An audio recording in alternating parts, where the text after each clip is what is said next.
Well, good morning, everyone. It's Saturday, and I have a special passage for you out of Job, chapter number 13. And man, it's a beautiful day out, and I hope that you are enjoying it. Not so much that you'll be too busy to be in service tomorrow. That's my hope and my heart for you, that you will recognize the need to be in fellowship and connectedness with your church family. And so I want to encourage you, whoever is listening to this, be with your church family tomorrow morning. Find out what their service times are. Be sure you're there with them. It's Palm Sunday, and so I want to encourage you to participate in this first Sunday of the last week of Christ's life here on earth that we study.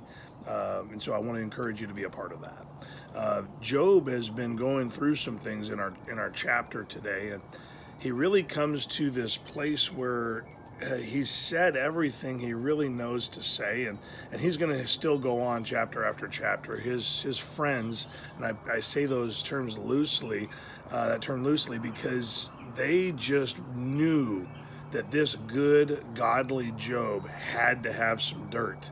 And so they have been digging and digging. He has lost everything. If you want to talk about a personal pandemic, this is the book of Job in just a short order. It's more than a pandemic. It's a personal catastrophe. And so he's been through so much, and his friends just cannot believe that it would happen to a righteous man. And so Job is a great lesson for all of us and how we treat other people and what we can expect in this life. And it boils down to a couple of verses where Job finally tells his friends, this is how it is for me.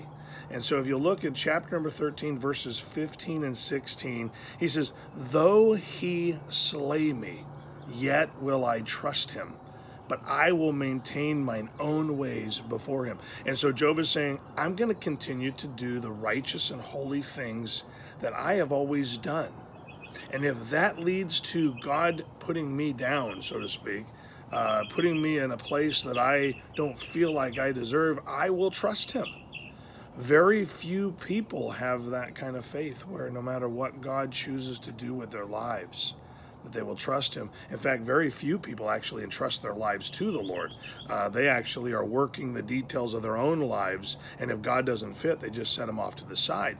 Well, Job never did that. Even when his children passed, even when all of his holdings were gone, even when his own wife and her own brokenness and despair told him, I don't know how you can hang on, Job hung on, and he said, no, God is good to me. I had all this stuff I didn't deserve, and now when I get what I do deserve, I get frustrated with him? I don't think so. He said, I'm going to maintain my integrity, even if God chooses to slay me. Look at the next verse. He says, though he slay me. Okay, so there's 15. Verse number 16.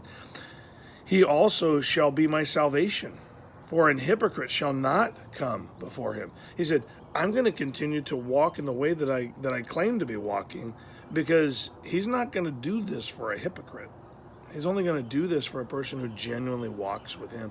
And so my encouragement to you is, will you walk with God enough to entrust your life to him enough that even if he determines you need to go through a dark day or a dark season, that you will continue to trust him? And so I know that this is not an easy lesson to hear this morning, but Job had such confidence in the Lord that he knew that even if there were hard times, they mattered. And so for that person out there that's dealing with a hard time, it matters to the Lord, but he doesn't want you to lash out at people. He doesn't want you to pour your grief onto them and make them suffer or hurt them in the response to it. He wants you to trust him. Job didn't try to return fire to anybody. He just simply said, God, will you take care of this? Will you show me someday why all this matters? You may be being set up to be a great testimony for somebody else to follow. We look at Job when we're in times of difficulty. And so if you're going through a time of difficulty, trust the Lord. Turn your attention to him. Walk with him. Allow him to continue to be your God and you be his child, and he will continue to guide you through your dark season. And so this may not be for everyone today, but I hope that it helps the one it is for. And I hope that it helps you turn your attention to him and say, okay, God, whatever you want from me, whatever you choose to do, I will trust you. You are my salvation. Have a great day.